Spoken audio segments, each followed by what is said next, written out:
வாயாலே அள்ளியரை வள்ளல் தானுங்க நீங்க, கொடை வள்ளல் தானுங்க நீங்க.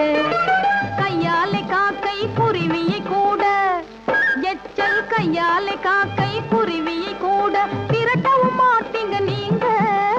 மைவேலையாலே கருமித்தனத்தை மறைக்க முடியாது போங்க. பலே ஆளுங்க மச்சா எங்கே வந்தீங்க?